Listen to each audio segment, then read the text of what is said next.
கவலைகள் கண்ணீர் எல்லாம் மறைந்து விடும். நன்றி டாடி, நன்றிப்பா. உங்கள் துக்கம் ஆமா, உங்கள் கவலைகள் கண்ணீர் எல்லாம் மறைந்து விடும். பிரியமானவர்களே, உங்களை யாவருக்கும் அன்பின் வாழ்த்துக்கள். ஆண்டவரும் அருமைரட்சகருமாகிய இயேசுவின் நாமத்தில் நான் உங்களை வாழ்த்துகிறேன். கர்த்தர் உங்களை ஆசீர்வதிப்பாராக. மீண்டும் உங்கள் சந்தோஷத்தின் நிகழ்ச்சியின் மூலமாக உங்களை சந்திப்பது எனக்கு மிகுந்த மகிழ்ச்சி. கர்த்தருடைய வார்த்தைகளை உங்களுக்கு கொண்டு வந்து கொடுப்பதில் நான் மிகவும் சந்தோஷப்படுகிறேன். கர்த்தருடைய வார்த்தை தான் ஒரு மனுஷனை ஆசீர்வாதமான வழிக்கு நடத்துகிறது. கர்த்தருடைய வார்த்தையை கேட்டு அதன்படி நடக்கிற உத்தம மார்க்கத்தார் அவர்கள் பாக்கியவான்கள். அவருடைய வாழ்க்கையிலே மிகுதியான நன்மைகள் உண்டாகும் என்று வசனம் சொல்லுகிறது. ஒரு மனிதன் எவ்வளவாய் கர்த்தருடைய வசனத்திற்கு முக்கியத்துவம் கொடுத்து அந்த வசனத்தின்படி தன்னை காத்து கொள்ளுகிறானோ அவனுடைய வாழ்க்கையிலே சகல சம்பூர்ண நன்மைகள் உண்டாகும். ஆண்டவருடைய வேதத்திலே நம்ம சங்கீதம் 112 படிக்கிறோம். கர்த்தருக்கு பயந்து அவருடைய கட்டளைகளில் பிரியமாயிருக்கிற மனுஷன் பாக்கியவான். கர்த்தருக்கு பயந்து அவருடைய கட்டளைகளில் அவருடைய வசனங்களில் ஒரு மனிதன் பிரியப்படும் பொழுது அவன் பாக்கியவான். ஆமாம், இரவும் பகலும் அந்த வசனத்தின் மேலே பிரியமாக இருந்து தியானமாக இருக்கிற மனுஷன் அவன் பாக்கியவான். அவன் நீர்க்கால் ஓரமாய் நடப்பட்டு தன் காலத்தில் தன் கனியை தந்து இலை உதிராதிருக்கிற மரத்தை போல் இருப்பான். அவன் செய்வதெல்லாம் வாய்க்கும். அப்போ ஒரு மனுஷன் எவ்வளவாய் ஆண்டவருடைய இந்த வார்த்தைக்கு இடம் கொடுக்கிறானோ, அவனுடைய வாழ்க்கையிலே வேத வசனத்தோடு தன் நேரங்களை செலவிடுகிறானோ அவ்வளவாய் அவனுடைய வாழ்க்கை ஆசீர்வாதமாய் மாறும். என் அன்பான தேவனுடைய பிள்ளைகளே, நீங்கள் கிறிஸ்தவர்களோ கிறிஸ்தவர்கள் அல்லாதவர்களோ ஆண்டவருடைய வசனம் நீங்கள் படிக்க வேண்டும். வாழ்க்கையில் ஒரு முறையாகிலும் நீங்கள் இந்த பரிசுத்த வேதாகமத்தை நீங்கள் வாங்கி படியுங்கள். உங்களுக்கு அருகாமையில் இருக்கக்கூடிய புத்தக கடையிலேயோ இல்லை கிறிஸ்டின் புக் ஸ்டால்ஸ்லேயோ பரிசுத்த வேதாகமும் அது கிடைக்கும். மிக குறைந்த விலைக்கு அந்த புஸ்தகங்கள் கட்டாயமாய் கிடைக்கும். நீங்கள் அதை வாங்கி படியுங்கள். ஒரு முறையாகிலும் இந்த புஸ்தகத்தில் என்ன எழுதியிருக்கிறது என்று நீங்கள் படித்தாலே உங்கள் வாழ்க்கையில் அது ஒரு ஆசீர்வாதம். அதை படிக்கும் பொழுதே வாழ்க்கையிலே ஒரு மாற்றம் உண்டாகும். நிச்சயமாக இந்த வசனம் உங்களுக்குள் ஒரு பெரிய மாற்றத்தை உண்டாக்கும். நான் என்னுடைய வாலிப வயதில் ஏறத்தாழ ஒரு 18-19 வயதில் தான் முதலாக இந்த புஸ்தகத்தை நான் படித்தேன். நான் ஒரு கிறிஸ்தவன் அல்ல. ஆனால் ஆண்டவராகிய இயேசு கிறிஸ்துவை என்னுடைய நண்பன், என்னோடு கூட படித்த நண்பன் திரும்ப திரும்ப எனக்கு சொல்லி கொண்டிருந்தான். அந்த நாட்களிலே நான் பாவத்திற்கு மிகவும் அடிமைப்பட்டு போதை வஸ்துகளுக்கு அடிமைப்பட்ட நிலைமையில் இருந்தேன். எனக்கு ஒரு விடுதலை வேண்டும் என்று சொல்லி ஒரு அங்கலாய்ப்பும் ஏக்கமும் பாரமும் எனக்கு இருந்தது. ஆனால் எனக்கு விடுதலை இல்லை. நான் ஏதேதோ முயற்சிகளை செய்தேன். என்னால் அந்த பாவத்தை விட முடியவில்லை. ஏதோ விளையாட்டாக ஜாலியாக ஆரம்பித்தது. அது என் உயிரையே, என் வாழ்க்கையை அழிக்கிற கட்டத்துக்கு என்னை கொண்டு போனது. ஆனால் என்னால் அதிலிருந்து மீண்டு வரவே முடியவில்லை. இந்த சூழ்நிலையில் தான் என்னுடைய கூட படித்த என்னுடைய நண்பன் எனக்கு இயேசுவை அவன் சொன்னான். நான் இயேசுவின் மேல் பக்தி உள்ளவன் அல்ல, விசுவாசிக்கிறவன் அல்ல, கடவுள் நம்பிக்கையே இல்லாதவனாக நான் இருந்தேன். வாழ்க்கையில் அவ்வளவு வறுமையும் நெருக்கமும் இருந்தபடியால் கடவுள் என்று ஒருவர் இருந்தால் ஏன் என் வாழ்க்கை இப்படி வைச்சிருப்பார்? ஆனால் கடவுளே இல்லை என்கிற தீர்மானத்துக்குள்ளே நான் வந்திருந்த காலம். கல்லூரியிலே நான் 2வது வருடம் படித்து கொண்டிருந்தேன். அப்பொழுது என் நண்பன் திரும்ப திரும்ப எனக்கு இந்த இயேசுவை குறித்து, வேத வசனத்தை குறித்து, அவன் ஆராதிக்கிற திருச்சபையினுடைய போதகர் சொல்லுகிற அந்த வசனம், அவனுக்கு தெரிந்த படிக்கிற வார்த்தைகள் அதை என் காதிலே சொல்லிக்கொண்டே இருந்தான். எனக்கு அது கேட்டு வெறுப்பும் விரக்தியும் உண்டானது. தர்க்கம் பண்ணினேன், சண்டை போட்டிருக்கிறேன், எதிர்த்திருக்கிறேன். ஆனாலும் அவன் சற்றும் சலிக்காமல் அதை தொடர்ந்து எனக்கு சொல்லி கொண்டே இருந்தான். என்னால் எதிரும் பேச முடியவில்லை. இயேசு ஒன்றும் தெய்வம் இல்லை என்று என்னால் பேசி நிரூபிக்க முடியலை. நீ சொல்றது அத்தனையும் தவறு என்று என்னால் நிரூபிக்க முடியவில்லை. ஆகையால் ஒரு நாள் என்னுடைய வீட்டில் பழைய புஸ்தகங்கள் எல்லாம் எடுத்து அடுக்கி கொண்டிருந்த பொழுது அதில் எனக்கு ஒரு புதிய ஏற்பாடு புஸ்தகம் என் கையில் அகப்பட்டது. அதில் நான் 5ஆம் வகுப்பு படித்து கொண்டிருந்த போது என்னுடைய பள்ளிக்கூடத்திலே வந்திருந்த கிதியோன் ஊழியத்தை சார்ந்த சகோதரர்கள் அங்கே எல்லா பிள்ளைகளுக்குமே அதை கொடுத்திருக்கிறார்கள். நானும் அதை வாங்கி வச்சுருந்தேன். அது பைபிள்னு எனக்கு தெரியாது. நானும் அதை வாங்கி வைத்திருக்கிறேன். அது நான் இப்போ கல்லூரியில் 2ஆம் வருடம் படிக்கும் பொழுது அது என் கையிலே வருகிறது. ஏறத்தாழ அது ஒரு 10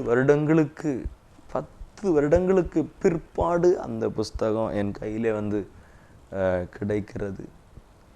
அது பார்த்ததும் எனக்கு தெரிஞ்சிடுச்சு, இது இயேசு புக்கு, இதில் இயேசுவை பற்றி எழுதியிருக்கு. இதை படிச்சுட்டு எங்கேயாவது இயேசுவிடத்தில் ஒரு குறை கண்டுபிடித்து, எங்கேயாவது இதில் ஒரு தவறு கண்டுபிடித்து என் நண்பனிடத்தில் போய், நீ சொல்கிறது தவறு, உங்கள் இயேசு தெய்வம் இல்லை அப்படின்னு நிரூபிக்கத்தான் நான் புதிய ஏற்பாடு புஸ்தகத்தின் மத்தேயு அந்த சுவிசேஷத்தை படிக்க ஆரம்பித்தேன். அதை படித்த போது ஆண்டவர் என்னை பிடித்து கொண்டார், என்னை தொட ஆரம்பித்தார். அந்த வார்த்தையில் மகிமை இருக்கிறது, தேவனுடைய வார்த்தையில் ஜீவன் இருக்கிறது, அபிஷேகம் இருக்கிறது, ஆவி இருக்கிறது என்பதை நான் இப்போ அறிந்து கொண்டேன். அப்போது எனக்கு தெரியாது. நான் அதை படிக்க ஆரம்பித்தேன். உட்கார்ந்து இரவெல்லாம் உட்கார்ந்து என்ன இருக்குது படிக்க அந்த இயேசு கிறிஸ்துவனுடைய வாழ்க்கை வரலாறு, அவருடைய உபதேசங்கள், இது என்னை பிடித்து கொண்டது.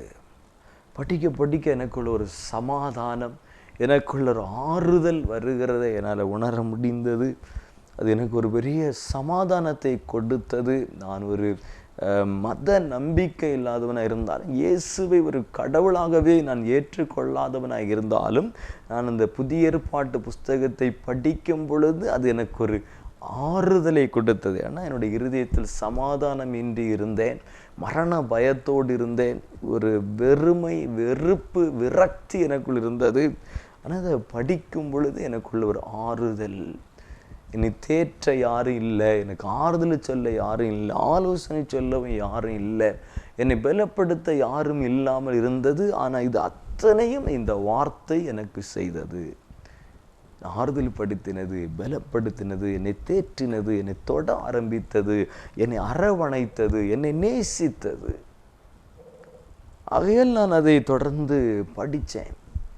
அதில் நான் தொடப்பட்டேன். ஆண்டவராய் இயேசு கிறிஸ்துவை சொந்த இரட்சகராக ஏற்றுக்கொண்டேன்.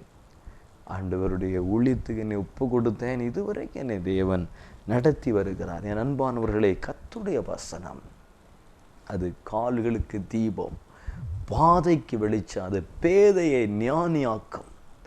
ஆகையால் உங்கள் வாழ்க்கையிலே நீங்கள் யாராலும் சரி, ஒரு முறை இந்த புஸ்தகத்தை நீங்கள் படியுங்கள், கட்டாயமாய் படியுங்கள்.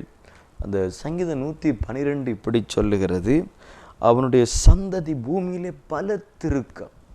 இந்த வசனத்தை, இந்த கட்டளையில் ஒரு மனுஷன் பிரியப்பட ஆரம்பிச்சிட்டா, இதை படிக்காமல் என்னால் இருக்க முடியாது. தினமும் இதை படிக்கிறேன், அந்தி சந்தி மத்தியான வேளையில் நான் தியானம் பண்ணுகிறேன்கிற அனுபவத்துக்குள்ள ஒரு மனுஷன் வந்துட்டா, கர்த்தர் அந்த மனுஷனை நிச்சயமாக ஆசீர்வதிப்பார். அவனை மாத்திரமல்ல, அவனுடைய சந்ததியும் ஆசீர்வதிக்கப்படும். அவன் தேசத்திலே பலுத்திருப்பான். வசனம் சொல்லுது, ஆஸ்தியும் ஐஸ்வர்யமும் அவன் வீட்டில் இருக்கும், இது என்றென்றைக்கு நிற்கும் என்பதாய் வசனம் சொல்லுகிறது. அவன் அசைக்கப்படாதிருப்பான். எந்த சூழ்நிலையும் அவனை அசைக்க முடியாது. அவன் இருளிலே அவனுக்கு வெளிச்சம் உதிக்கும் என்று சொல்லி ஆண்டவருடைய வார்த்தை இருக்குது. இந்த வசனத்தை எவ்வளோ தூரம் மனிதன் நேசிக்கிறானோ, வாசிக்கிறானோ, அவனுடைய வாழ்க்கையில் நிச்சயமாய் நன்மை உண்டு என்பதில் எந்த சந்தேகம் இல்லை. ஆகையால் நான் கிறிஸ்தவர்களுக்கும் கிறிஸ்தவர்கள் அல்லாதவர்களுக்கும் இதை நீங்கள் வாசியுங்கள் என்று நான் சொல்லுகிறேன். கிறிஸ்தவர்கள் சபைக்கு போகிறவங்க, ஞானஸ்தானம் பெற்றவங்க பெரும்பாலானவர் இன்றைக்கு வேத புஸ்தகத்தை நேசிக்கலை, அதை நேசித்து வாசிக்கலை. நீங்கள் வாசிக்கிறீங்க, வாசிக்கவில்லை என்று நான் சொல்லவில்லை, ஆனால் நேசித்து அதில் பிரியமாக இருந்து இரவும் பகலும் அதை தியானித்து அதன்படி வாழணும், இந்த வசனத்தின்படி என் வாழ்க்கையை காத்து கொள்ளணுங்கிற அனுபவம் குறைந்து வருகிறது. அதனால தான் நம்முடைய வாழ்க்கையில் நன்மையும் நாம் இழந்து வருகிறோம். எவ்வளவாய் இந்த வசனங்கள் வார்த்தைகளுக்கு முக்கியத்துவம் கொடுக்கிறோமோ அவ்வளவாய் தேவன் நம்முடைய சந்ததியை நம்மை அவர் ஆசீர்வதிப்பார், நம்முடைய வாழ்க்கையில செழிப்பை அவர் கட்டளையிடுவார். பிரியமானவர்களே, உங்கள் சந்தோஷத்தின் நிகழ்ச்சியை தொடர்ந்து பார்த்து வருகிற அன்பான தேவனுடைய பிள்ளைகளுக்கு என் மனதார நன்றி வாழ்த்துக்களை சொல்லிக் கொள்கிறேன். இந்த நிகழ்ச்சியை மற்றவர்களுக்கு அறிமுகப்படுத்துங்கள். உங்கள் நண்பர்கள், உறவினர்கள், எந்த சபைக்கும் போகாதவர்களுக்கு இந்த நிகழ்ச்சிகளை அறிமுகப்படுத்தி பார்க்க வையுங்கள். அதன் மூலமாய் ஆண்டவர் உங்களோடு கூட நிச்சயமாய் பேசுவார். இது ஒரு ஊழியமாக நீங்கள் செய்யுங்கள். ஆண்டவர் உங்களை ஆசீர்வதிப்பார். உங்களுடைய தனி ஜெபங்களில், குடும்ப ஜெபங்களில் என்னை நினைத்து கொள்ளுங்கள், இந்த ஊழியத்தை நினைத்து கொள்ளுங்கள். எங்களுடைய சபை கன்னியாகுமரி மாவட்டம் குளச்சல் அருகாமையிலே கொட்டில்பாடு என்கிற கிராமத்தில் இருக்கிறது. நீ இந்தியா சபை தேவனுடைய பிள்ளைகள், இந்த ஊழியத்தை நீங்கள் நேசித்து ஜெபியுங்கள். உங்கள் ஜெபத்தினால் இந்த நாட்கள் ஆண்டவர் இந்த ஊழியத்தை சபை ஆசீர்வதித்து பெருக பண்ணி வருகிறார்.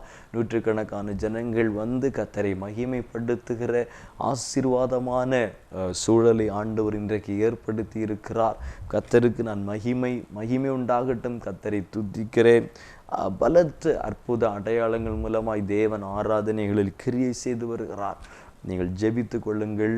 உங்களுடைய ஜெபம் எங்களுக்கு அவசியம். நாங்கள் கன்னியாகுமரி மாவட்டத்திலும் வெளி மாவட்டங்களிலும் செய்து வருகிற ஊழியங்களுக்காக நீங்கள் உற்சாகமாய் ஜெபியுங்கள்.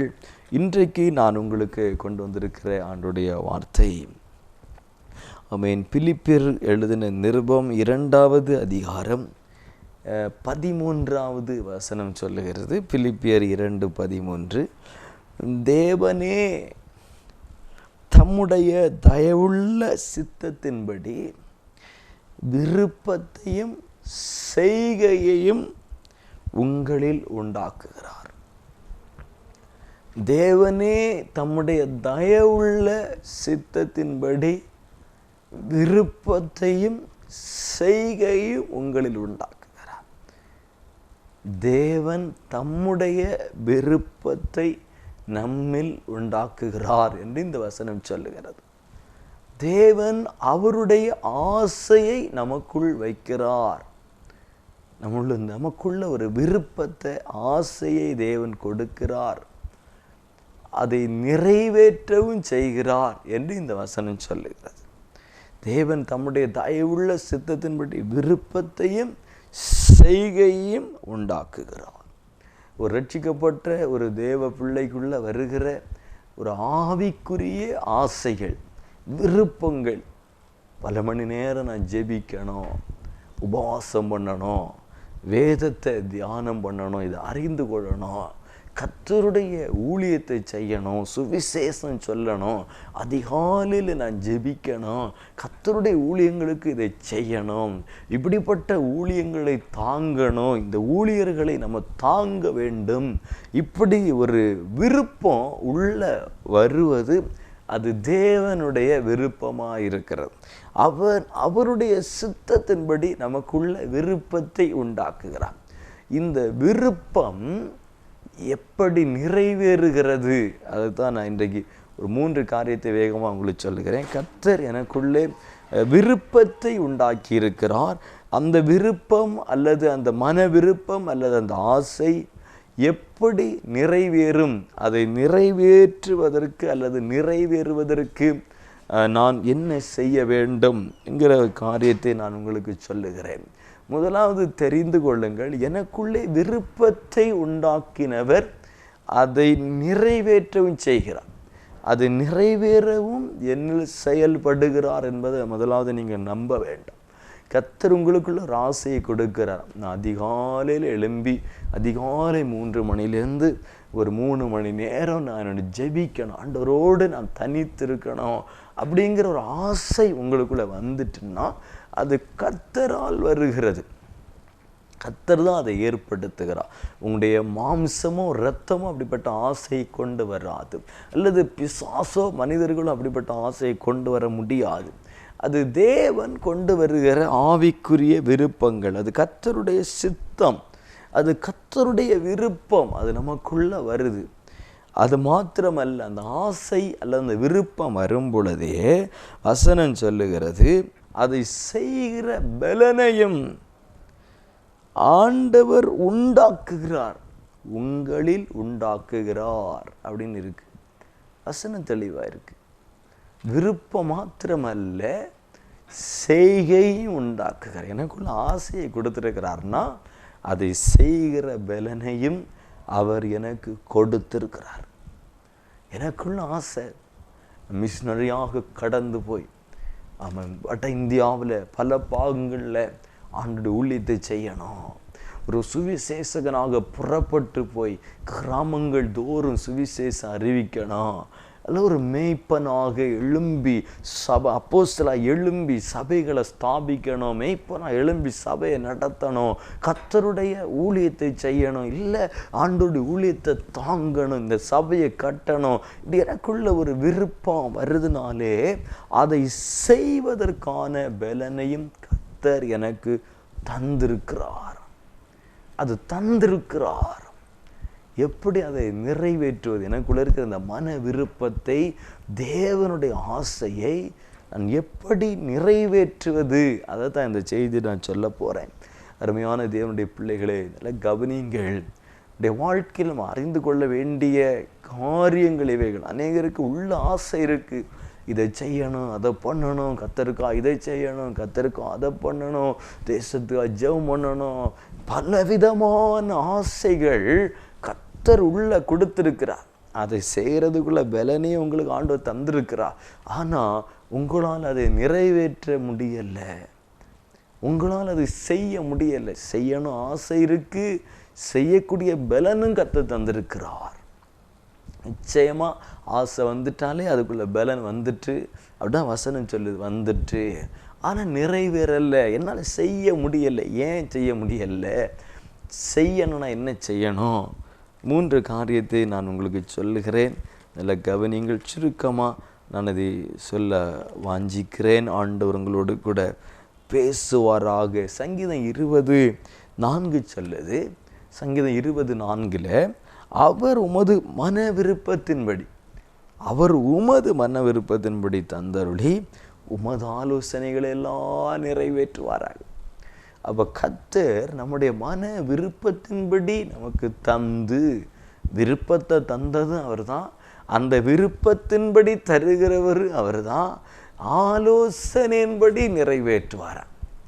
அப்போ கர்த்தர் எனக்குள்ள ஒரு ஆசையை, ஒரு விருப்பத்தை வச்சிட்டார்னா அதை நிறைவேற்றுவதற்கு நான் ஒரு திட்டம் பண்ணணும், நான் ஒரு பிளான் பண்ணணும். சும்மா உட்கார்ந்து ஆண்டவரே நான் இதை செய்யணும் அதை செய்யணுமே அப்படின்னு உட்கார்ந்து இருந்தால் ஒன்றும் நடக்காது. எனக்குள்ள ஒரு ஆசை வருகிறது, எனக்குள்ள ஒரு விருப்பம் வருது. என் கிராமத்து ஜனங்களுக்கெல்லாம் நான் சுவிசேஷம் அறிவிக்கணும் அப்படிங்கிற ஒரு ஆசை, என்னோடு படிக்கிற நண்பர்களுக்கு சுவிசேஷம் அறிவிக்கணும் அப்படிங்கிற ஒரு ஆசை.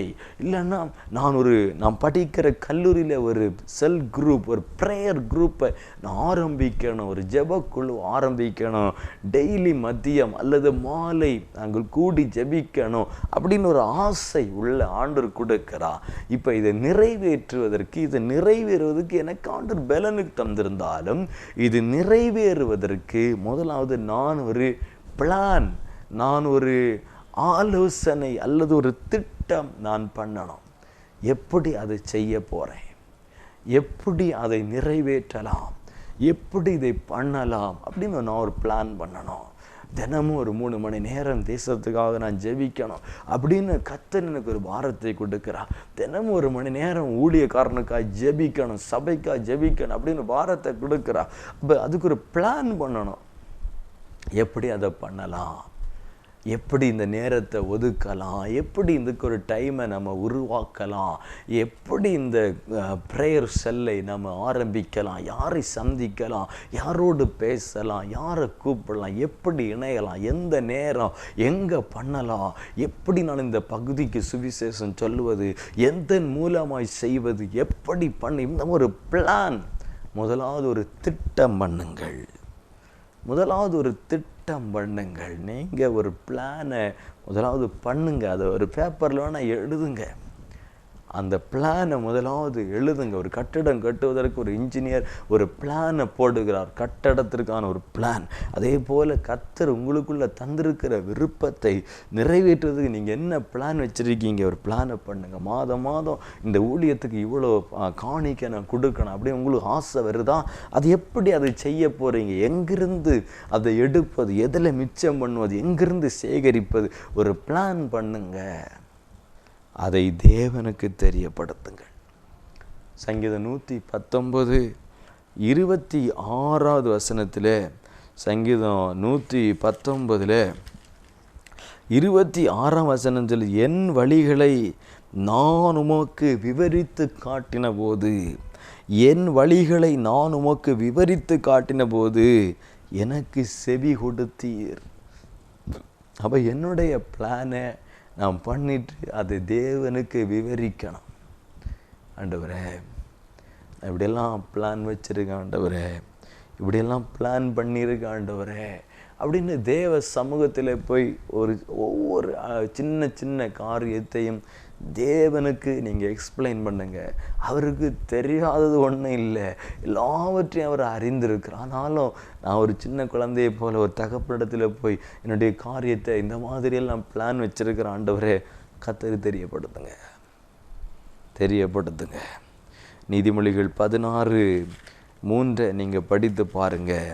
வசனம் நீதிமொழிகள் 16வது அதிகாரத்தின் 3ஆம் வசனத்தில், உன் செய்கைகளை கர்த்தருக்கு ஒப்புவி, அப்பொழுது உன் யோசனைகள் உறுதிப்படும். அப்போ 2வது விஷயம், நான் ஒரு பிளான் பண்ணியாச்சு, அந்த பிளான் எல்லாம் ஆண்டவர்கிட்ட போய் சொல்லியாச்சு. ஒரு பிளான் பண்ணி பேப்பரில் எழுதி பீரோவில் பூட்டி வச்சுட்டு, ஆண்டவரே இந்த பிளான் நீங்கள் பார்த்துடுங்க, அப்படி இல்லை. இந்த பிளான் இதுக்கு நான் இது நிறைவேற்ற அடுத்தது நான் என்ன செய்கிறேன், என்ன முயற்சி எடுத்திருக்கிறேன், நான் பண்ண இந்த பிளான் நிறைவேற, இவங்களை சந்திக்கணும், இதை பண்ணணும் அப்படின்னு ஒரு பிளான் பண்ணிட்டோமே இல்லை. அதிகாலை இத்தனை மணிக்கு நான் எழும்பணும், இவ்வளோ நேரம் நான் ஜெபிக்கணும், இந்த வீணான இந்த காரியத்தை நான் தவிர்த்துடணும், அங்கே போகக்கூடாது, இவங்கள்ட்ட பேசிட்டு நேரத்தை வீணடிச்சிடக்கூடாது, இப்படி ஒரு பிளான் பண்ணினீங்களே. அந்த பிளானில் நீங்கள் என்ன செய்கிறீங்க, இன்றைக்கி என்ன செய்தி ஆண்டவர்கிட்ட சொல்லுங்கள். ஆண்டவரே நீங்கள் எனக்குள்ளே தந்திருக்கிற இந்த ஆசை, என் கிராமத்துக்கெல்லாம் சுவிசேஷம் அறிவிக்கணும், தமிழ்நாட்டுக்கே சுவிசேஷம் அறிவிக்கணும்.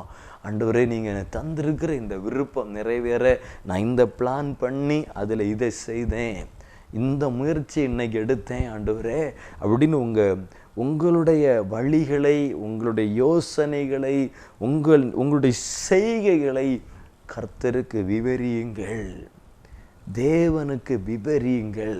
அவரோடு உட்கார்ந்து பேசுங்க. உங்களுடைய காரியங்களை தெளிவாக ஆண்டவரிடத்தில் உங்கள் திட்டங்களை சொல்லுங்கள். அந்த திட்டங்கள் நிறைவேறுவதற்கு நீங்கள் எடுத்த பிரயாசங்களை ஆண்டவருக்கு தெரியப்படுத்துங்கள். இன்றைக்கி நான் இந்த முயற்சி எடுத்திருக்கிறேன் ஆண்டவரே, இன்றைக்கி இந்த ஸ்டெப்பு வச்சுருக்கிறேன், இன்றைக்கி இந்த மாதிரி ஒரு மூவ் பண்ணியிருக்கேன், கர்த்தர்கிட்ட சொல்லுங்கள். கர்த்தருடைய எதையுமே செய்யாமல் ஒன்றும் நடக்காது.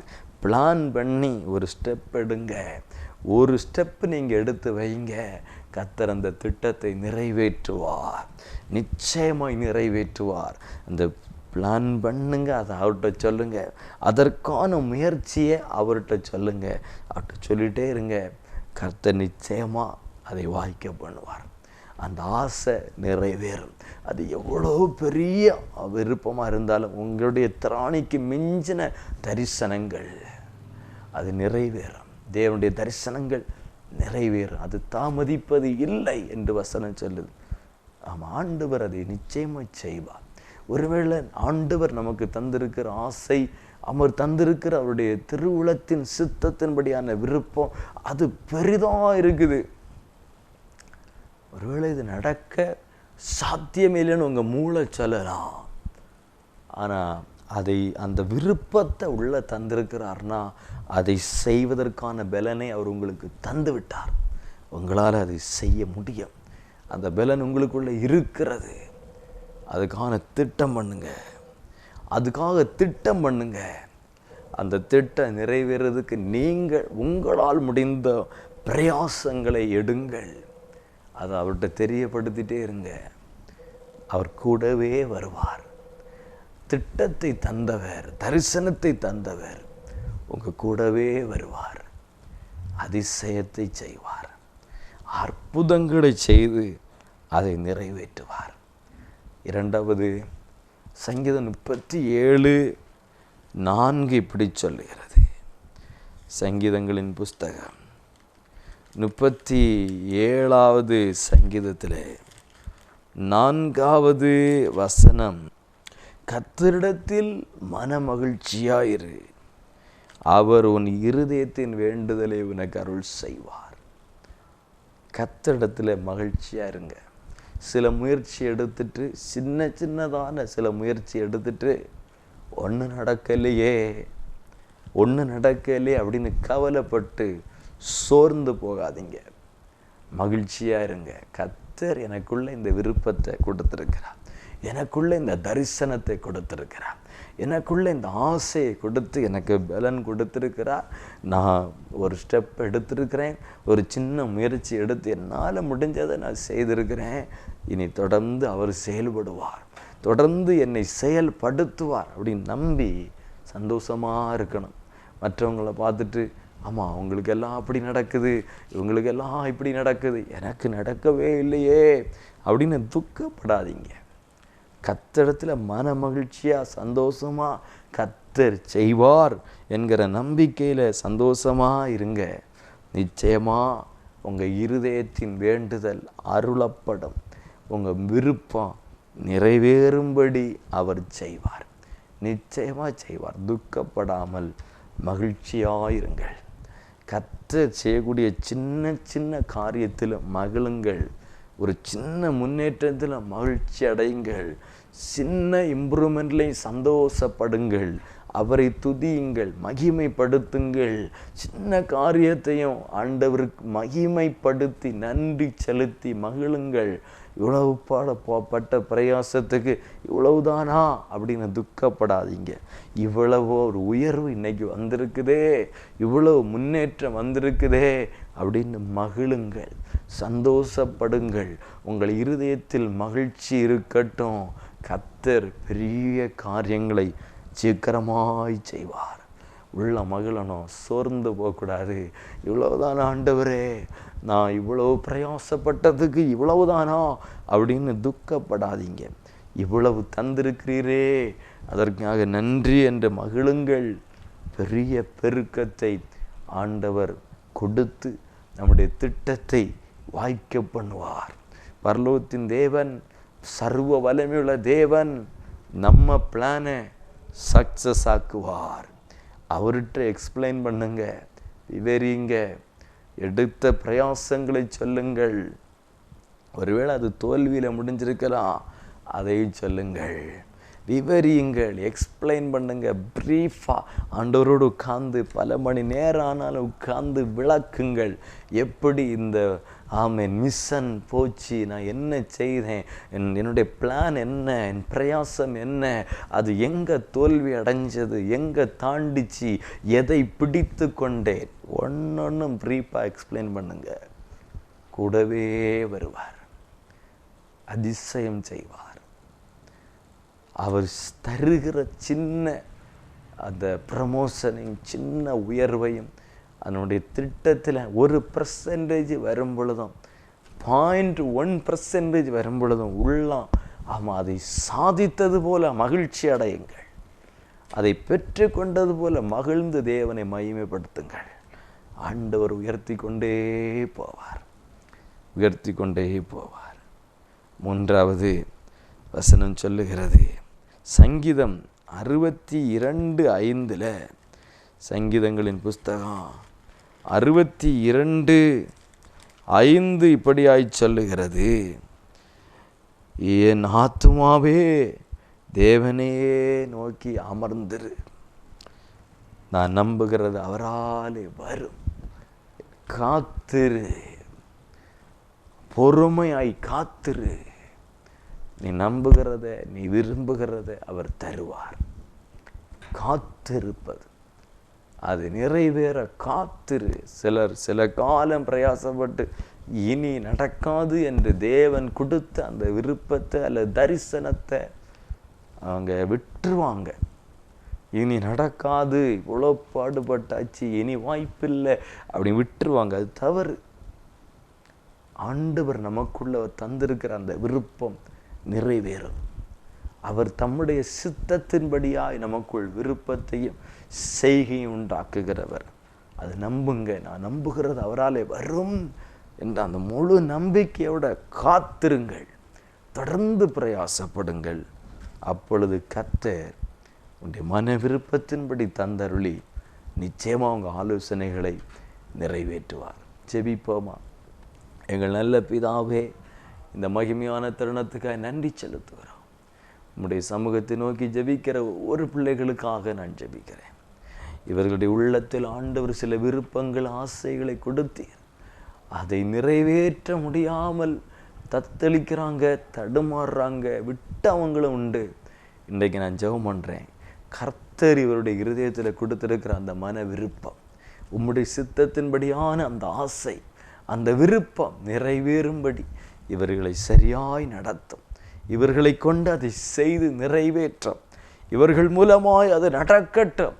இவர்கள் மூலமாய் அது நிறைவேறட்டும். நீர் கொடுத்திருக்கிற இந்த ஆசையும் விருப்பத்தையும் அதை செய்வதற்குரிய பலனும் நீர் கொடுத்திருக்கிறீர். அதை இவர்களை கொண்டே நீர் செய்யணும். அதற்கான திட்டங்களை இவர்களுக்கு கொடுங்க. அதை நிறைவேற்றுவதற்கு இவர்கள் பிரயாசப்படட்டும். அந்த பிரயாசங்களை தேவனிடத்தில் விவரிக்கட்டும், திட்டங்களை விவரிக்கட்டும், ஆண்டவரோடு உட்கார்ந்து பேசட்டும், அதுக்காக மகிழட்டும்.